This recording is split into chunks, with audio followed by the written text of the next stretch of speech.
Have you ever wondered if you really stand a chance against the pros on Wall Street? I mean, really? Well, there's this classic book, A Random Walk Down Wall Street by Burton Malkiel, and it has a pretty shocking answer. So let's get into it and figure out why trying to outsmart the market is probably a losing game, but also how you can still win. Right out of the gate, Malkiel hits you with this wild idea. He says a blindfolded monkey throwing darts at the stock pages could do just as well as the so-called experts. Now that's a heck of a claim, right? It's meant to make you stop and question everything you thought you knew about investing. And that really brings us to the core question here. Can anyone, I'm talking about even the super high-paid pros, can they really consistently beat the market? Are those huge paychecks actually justified? Or is the whole thing just an expensive show? All right, so let's start with myth number one. This is the strategy that, on the surface, seems to make the most sense. It's what the smart money supposedly does. It's called the firm foundation theory, and we're about to see why it might not be so firm after all. So when it comes to investing, you've basically got two totally different schools of thought. First, there's the firm foundation theory. This camp believes every stock has a real, solid, intrinsic value, and your job is to find it. Then you've got the castle in the air theory, which says, nope, a stock is just worth whatever the next guy will pay for it. It's all about predicting the mood of the crowd. You see, that whole firm foundation idea lives and dies by this one concept, intrinsic value.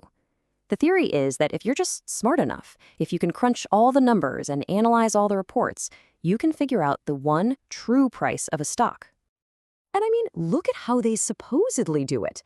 It looks so professional, right? They're estimating future growth, projecting dividends, assessing risk, all this stuff. It seems super scientific. But, and this is a big but, that whole foundation has some serious cracks. For one, the information you're using might be garbage to begin with. You know the saying, garbage in, garbage out. Then, even with perfect info, you're still just guessing about the future. A tiny mistake in your forecast can throw your whole calculation off. And finally, life happens. A pandemic, a scandal, a new invention, a single unpredictable event can make your brilliant analysis totally worthless in a second. Okay, so if the firm foundation is shaky, what's plan B?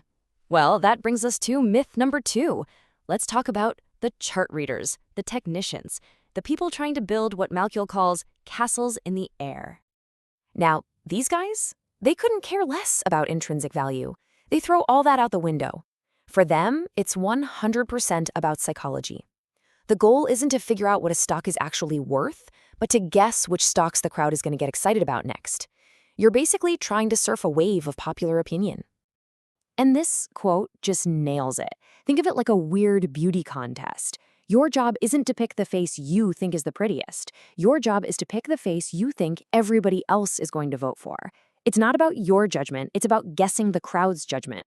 But here's the problem, right? The whole thing becomes this crazy, self-defeating game. If everyone is looking at the same charts and trying to guess what everyone else is going to do, well, any edge you might have just vanishes. The second the trick becomes popular, it stops working. Okay, so if the pros' strategies are full of holes, what if the problem isn't just with the methods? What if the problem is, well, us? It's time to look at the enemy in the mirror and see why our own brains are basically wired to lose money. Malkiel lays out these four huge psychological traps that we all fall into. First, there's overconfidence. We all think we're the exception, that we can pick the winners. Then, biased judgments.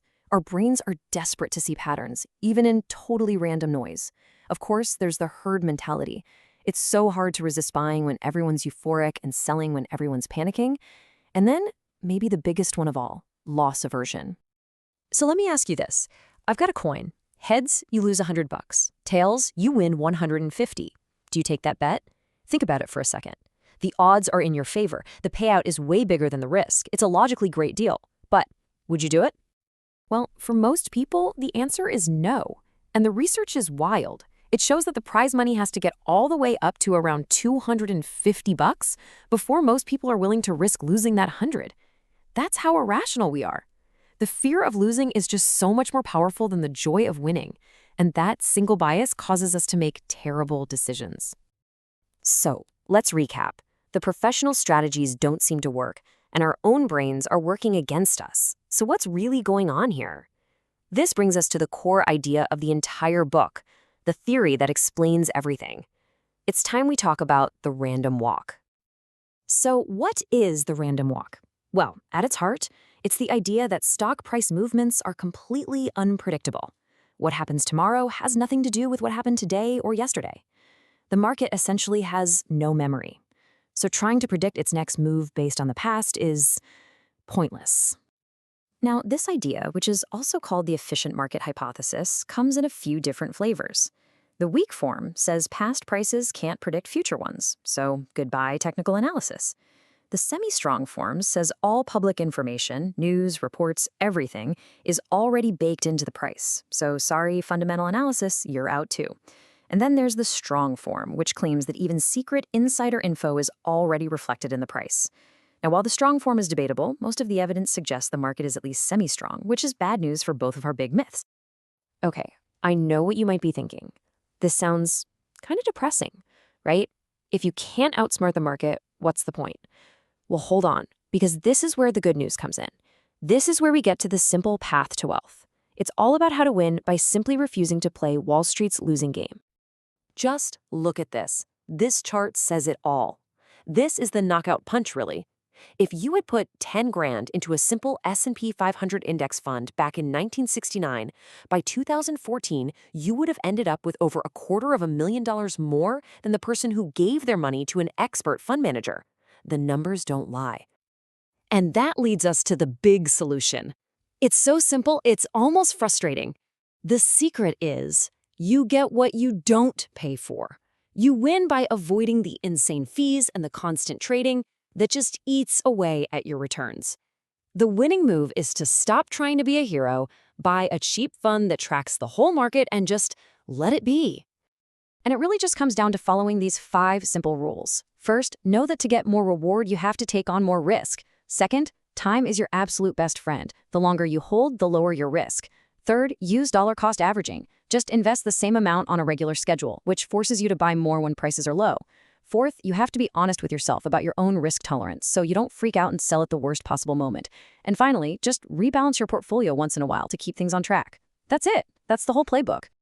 Which kind of leaves us with one last nagging question, doesn't it? If winning is really this simple, if the data is this clear, why is beating the market still a multi-trillion-dollar industry? Why are so many people still paying so much money to play a game they're almost certain to lose? Something to think about, for sure.